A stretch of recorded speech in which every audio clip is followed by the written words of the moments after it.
உங்ககிட்ட ரூ. 1,00,000 இருந்தா, அத எஃப்டில போடுவீங்களா? மியூச்சுவல் ஃபண்ட்ல முதலீடு பண்ணுவீங்களா?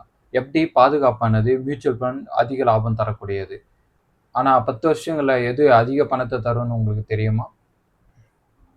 இந்த வீடியோல எஃப்டியையும், மியூச்சுவல் ஃபண்டையும் ஒப்பிட்டு பார்க்கலாம். வணக்கம் நண்பர்களே! இது பணம் பழகு.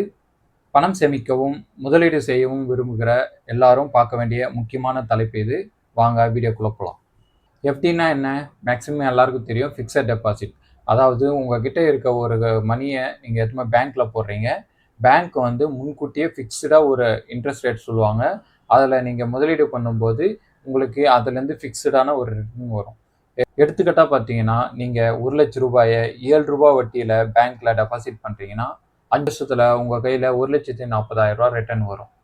வட்டி இதுல முன்கூட்டியே டிசைட் பண்றனால 5 வருஷம் கழிச்சு உங்களுக்கு எவ்வளவு தொகை ரிட்டர்ன் கிடைக்கும்னு உங்களுக்கு முன்னாடியே தெரியும். எஃப்டியோட நன்மைகள்னு பார்த்தீங்கன்னா, பணம் ரொம்ப சேஃபானது. ஏன்னா, ஆர்பிஐயோட கண்ட்ரோல்ல, மத்திய அரசு கண்ட்ரோல்ல இந்த பணம் இருக்கறனால, நம்ம பணத்த பத்தி நம்ம கவலை பண்ண தேவையில்ல. ரொம்பவே சேஃபானது. வருமானம் முன்கூட்டியே நமக்கு தெரியும். இதுல சந்தையோட ஏற்ற இறக்கங்கள் இந்த எஃப்டிய பாதிக்கவே பாதிக்காது. அதுவே மியூச்சுவல் ஃபண்டுன்னு எடுத்துக்கிட்டீங்கன்னா, பல முதலீட்டாளர்கள்லேருந்து பணத்த கலெக்ட் பண்ணி, அத வந்து ஒரு பங்குகள்லயோ அல்லது பத்திரங்கள்லயோ முதலீடு பண்ணி, அதுலேருந்து வர ரிட்டர்ன வந்து இந்த ஃபண்ட முழுக்க முழுக்க ஃபண்ட் மேனேஜர்ஸ் தான் வந்து மேனேஜ் பண்ணுவாங்க. இதுல வந்து உத்தரவாதமான ரிட்டர்ன் கிடைக்காது. அதாவது எஃப்டில நம்ம சொன்ன மாரி, ரூ. 1,00,000 போட்டா நமக்கு வந்து 5 வருஷம் கழிச்சு 1,40,000 கிடைக்கும் அப்படின்னு சொல்ற மாரி, இதுல நம்ம 1,00,000 போட்டா எவ்வளோ ரிட்டர்ன் வரும் அப்படிங்கிறத நம்ப கரெக்ட்டா சொல்ல முடியாது. இது வந்து சந்தை அபாயத்துக்கு உட்பட்டது. சந்தையோட நல்லா ஏறுச்சுன்னா உங்களுக்கு நல்ல ரிட்டர்ன் கிடைக்கும். சந்தை அதே டைம்ல இறங்கிருச்சுன்னா, உங்களோட பணமும் குறையறதுக்கான வாய்ப்பும் இருக்கு. ஆனா, நீண்ட காலங்கள்னு எடுத்துக்கும்போது, உங்களுக்கு எஃப்டிய விட மியூச்சுவல் ஃபண்ட்ஸ் நல்ல ரிட்டர்ன் குடுத்திருக்கிறது. கடந்த டேட்டாவ வந்து சொல்லுது. அதாவது 10லிருந்து 15 ஆண்டுகள் நீங்க முதலீடு பண்ணும்போது, உங்களுக்கு சராசரியா 12லிருந்து 15% வரையும் ரிட்டர்ன் கிடைச்சிருக்கு. இது பாசிட்டிவ் டேட்டாவுல இருந்து கிடைச்ச ரிட்டர்ன்ஸ். இப்ப எஃப்டியையும், மியூச்சுவல் ஃபண்டையும் நம்ம கம்பேர் பண்ணி பார்க்கலாம். பாதுகாப்புன்னு எடுத்துக்கிட்டீங்கன்னா, நீங்க ஆல்ரெடி நான் சொன்ன மாரி எஃப்டி வந்து ரொம்பவே பாதுகாப்பானது. ஆனா வந்து மியூச்சுவல் ஃபண்டுங்கிறது சந்தை அபாயங்களுக்கு உட்பட்டது. ஏன்னா உங்களுக்கு எஃப்டில வந்து 6 முதல் 8% வரையும் கிடைக்கும். அதுவும் இப்ப வந்து 8% எல்லாம் கிடைக்கிறதில்ல. ரொம்பவே கம்மியா தான் குடுக்குறாங்க. அதிகபட்சமா 7 இல்ல 6.5% தான் குடுக்குறாங்க. நீங்க சீனியர் சிட்டிசனா இருந்தா உங்களுக்கு அத விட ஒரு 0.5% வந்து அதிகமா வந்து வட்டி கிடைக்கிறதுக்கான வாய்ப்புகள் இருக்கு. நீங்க மியூச்சுவல் ஃபண்ட்ல இன்வெஸ்ட் பண்ணும்போது, நான் ஆல்ரெடி சொன்ன மாரி உங்களுக்கு வருஷத்துக்கு 12லிருந்து 15% ரிட்டர்ன் கிடைக்கிறதுக்கு வாய்ப்பு இருக்கு. அதுவும் வந்து நீண்ட கால முதலீடா நீங்க பண்ணும்போது. அதுவே குறுகிய கால முதலீடா நீங்க பண்ணும்போது, இந்த ரிட்டர்ன வந்து எதிர்பார்க்க முடியாது. பணவீக்கம் பொறுத்தவரையும் உங்களுக்கு வந்து எஃப்டி வந்து 6% தான் தருதுங்கிறனால, பணவீக்கம் ஆவரேஜா 7% இருக்கும்போது, உங்களுக்கு எஃப்டி வந்து பணவீக்கத்த வந்து பீட் பண்ணாது. அதுவே மியூச்சுவல் ஃபண்டுன்னு எடுத்துக்கிட்டீங்கன்னா, நீண்ட கால முதலீடா பண்ணும்போது, இது பணவீக்கத்த வந்து கண்டிப்பா பீட் பண்றதுக்கான அதிக வாய்ப்புகள் இருக்கு. லிக்விடிட்டிய பொறுத்தவரையும் நீங்க பணம் தேவைப்படும்போது ஈஸியா எடுத்துக்க முடியும். ஆனா எஃப்டிய பொறுத்தவரையும் சில லாகின் பீரியட் இருக்கனால, அதாவது நீங்க 5 வருஷம்னா 5 வருஷம் லாகின் பண்ணியிருப்பீங்க. அப்படி பண்ணும்போது நீங்க முன்கூட்டியே நீங்க பணத்த அவசர தேவைக்கு எடுக்கும்போது, நீங்க ஃபைன் கட்டி அந்த ஃபண்ட வந்து ரிட்டர்ன் எடுக்கிற மாரி இருக்கும். அதுவே மியூச்சுவல் ஃபண்டுன்னு எடுத்துக்கிட்டீங்கன்னா, மேக்ஸிமம் 1 வீக்குக்கு மேல நீங்க எந்த மியூச்சுவல் ஃபண்ட் எடுத்துக்கிட்டீங்கனாலும் உங்களுக்கு அவ்வளவா லாகின் பீரியட் இருக்காது. எப்ப வேணாலும் மியூச்சுவல் ஃபண்ட வித்துட்டு வெளிய வர முடியும். 2 நாள்ல உங்களோட பேங்க் அக்கவுண்ட்க்கு உங்களோட காசு ரிட்டர்ன் வந்துரும். இப்போ எஃப்டியையும், மியூச்சுவல் ஃபண்டையும் உதாரணங்களோட பார்ப்போம். இப்ப எஃப்டில நீங்க வந்து ரூ. 1,00,000 முதலீடு பண்றீங்கன்னு வச்சுக்கோங்க. 6% ரிட்டர்ன் அப்படின்னு எடுத்துக்கிட்டீங்கன்னா, உங்களுக்கு 10 ஆண்டுகள் முடிவுல பார்த்தீங்கன்னா, ரூ. 1,97,000 கிடைக்கும். அது மியூச்சுவல் ஃபண்ட்ல முதலீடு பண்ணீங்க, உங்களுக்கு கிடைச்சிருக்க ரிட்டர்ன் 12%னா, அப்ப பார்க்கும்போது உங்களோட 1,00,000ங்கிறது ரூ. 3,10,000 10 ஆண்டுகள் கழிச்சு வளர்ந்திருக்கும். அதாவது நீங்க வந்து முதலீடு பண்ண தொகையிலிருந்து கிட்டத்தட்ட 3 மடங்கு உங்களோட பணம் வந்து வளர்ந்திருக்கு.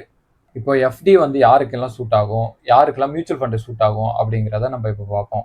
எஃப்டிய பொறுத்தவரையும் சீனியர் சிட்டிசனுக்கு வந்து எஃப்டி தான் பெஸ்ட்டுன்னு சொல்லுவேன். ஏன்னு சொன்னீங்கன்னா, நீங்க வந்து உங்களோட லைஃப் டைமே இன்னும் ரொம்ப கம்மியான டைமு. அந்த டைம்ல வந்து நீங்க ரிஸ்க் எடுக்கிறது வந்து அவ்வளவா நல்லதில்ல.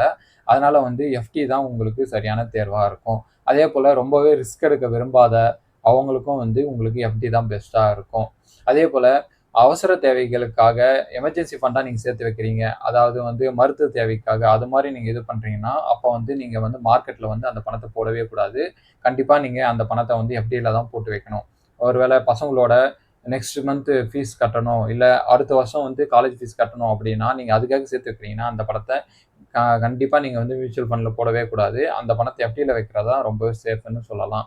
இதுவே மியூச்சுவல் ஃபண்ட் யாருக்கெல்லாம் சூட் ஆகும்னு கேட்டீங்கன்னா, யங்ஸ்டர்ஸ்க்கு கண்டிப்பா மியூச்சுவல் ஃபண்ட் தான் சரியான தேர்வுன்னு சொல்லுவேன். ஏன்னா, உங்களோட லைஃப் டைம் வந்து ரொம்பவே அதிகம்ங்கிறனால, நீங்க வந்து எ மியூச்சுவல் ஃபண்ட்ல முதலீடு செய்யும்போது உங்களோட இன்வெஸ்ட்மென்ட் ரொம்பவே வளரும். அதேபோல 5 வருஷத்துக்கு அப்புறம் தான் எனக்கு வந்து தேவைப்படும் அந்த காசு. 5 வருஷம் கழிச்சு வீடு கட்டப் போறேன். இல்ல பசங்க இப்ப தான் சின்ன பசங்களா இருக்காங்க. அவங்களோட ஸ்கூல் வந்து இப்ப தான் படிக்கிறாங்க. நான் வந்து காலேஜ் ஃபீஸுக்காக இப்ப காசு சேர்க்கிறேன் அப்படிங்கிறப்ப, 5 வருஷத்துக்கு மேல இருக்க இலக்குகளுக்கு நீங்க கண்டிப்பா வந்து மியூச்சுவல் ஃபண்ட்ல வந்து இன்வெஸ்ட் பண்ணலாம். அதேபோல ஓய்வூதிய திட்டமாவும் நீங்க வந்து மியூச்சுவல் ஃபண்ட அணுகலாம். அதாவது நீங்க உங்களோட சம்பளத்திலிருந்து ஒரு பகுதிய நீங்க வந்து மியூச்சுவல் ஃபண்ட்ல முதலீடு செஞ்சுட்டு வரலாம். அது வந்து நீங்க ஓய்வு காலத்துல உங்களுக்கு நீங்க எதிர்பார்க்காத பெருந்தொகைய வந்து உங்க கைக்கு குடுக்கும். மொத்தத்துல செல்வத்த உருவாக்க நினைக்கிற எல்லாருமே மியூச்சுவல் ஃபண்ட நோக்கி போகலாம். முக்கியமா யங்ஸ்டர்ஸ். மொத்தமா என்னோட கன்க்ளூஷன் கேட்டீங்கன்னா, எஃப்டியா இருந்தாலும் சரி, மியூச்சுவல் ஃபண்டா இருந்தாலும் சரி, 2மே ஒரு நல்ல முதலீடு தான். ஆனா, இங்க எஃப்டி யாருக்கு?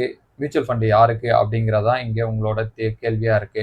நீங்க ஒரு யங்ஸ்டர்ஸா இருந்தீங்கன்னா, கண்டிப்பா நீங்க எஃப்டில முதலீடு பண்றது நல்ல முடிவா இருக்காது. அதேபோல நீங்க ஒரு சீனியர் சிட்டிசனா இருந்தீங்கன்னா, அது நீங்க வந்து உங்களோட கையில இருக்க பணத்த தூக்கிட்டு போய் மியூச்சுவல் ஃபண்ட்ல போடலாமா அப்படின்னு கேட்டீங்கன்னா, கண்டிப்பா நான் வேணான்னு தான் சொல்லுவேன். மொத்தத்துல எஃப்டியா, மியூச்சுவல் ஃபண்டான்னு கேட்டா, அது உங்களோட ரிஸ்க் அளவையும், நீங்க எதுக்காக நீங்க பணத்த சேமிக்க விரும்புறீங்க அப்படிங்கிறதையும் பொறுத்து தான் இருக்கு. நீங்க உங்களோட பணத்த எஃப்டில சேமிச்சுட்டு வரீங்களா? அல்லது மியூச்சுவல் ஃபண்ட்ல சேமிச்சுட்டு வரீங்களான்னு கீழ கமெண்ட்ல சொல்லுங்க. மியூச்சுவல் ஃபண்ட் எந்த மியூச்சுவல் ஃபண்ட தேர்ந்தெடுக்கலாம்? எப்படி முதலீடு பண்றது? நான் இதுவரையும் எஃப்டில தான் போட்டுட்டு வரேன். மியூச்சுவல் ஃபண்ட்ல எப்படி முதலீடு பண்ணணும்னு எனக்கு தெரியாது. அப்படிங்கிறவங்கலாம் கீழ கமெண்ட்ல சொல்லுங்க. நம்ம அத பத்தி டீட்டெயிலா ஒரு வீடியோ பண்ணுவோம். நான் ஒரு செபி ரிஜிஸ்டர்ட் அட்வைசர் கிடையாது. இது முழுக்க முழுக்க ஒரு எஜுகேஷன் பர்ப்பஸ்க்கான வீடியோ தான். இதுல எந்த ஒரு மியூச்சுவல் ஃபண்டையும் நான் வந்து ரெக்கமெண்ட் பண்ணல. இது மொத்தமே எஜுகேஷன் பர்ப்பஸ்க்காக உருவாக்கப்பட்ட வீடியோ தான். இதேபோல பல பயனுள்ள தகவல்கள தெரிஞ்சுக்கவும், முதலீடு ஐடியாக்கள தெரிஞ்சுக்கவும் நம்ம சேனல சப்ஸ்கிரைப் செஞ்சுக்கோங்க. இந்த வீடியோவ உங்க ஃபிரெண்ட்ஸ் அண்ட் ரிலேட்டிவ்ஸ்க்கும் ஷேர் பண்ணுங்க. நம்ப மற்றொரு வீடியோல சந்திக்கலாம். நன்றி. பாய்.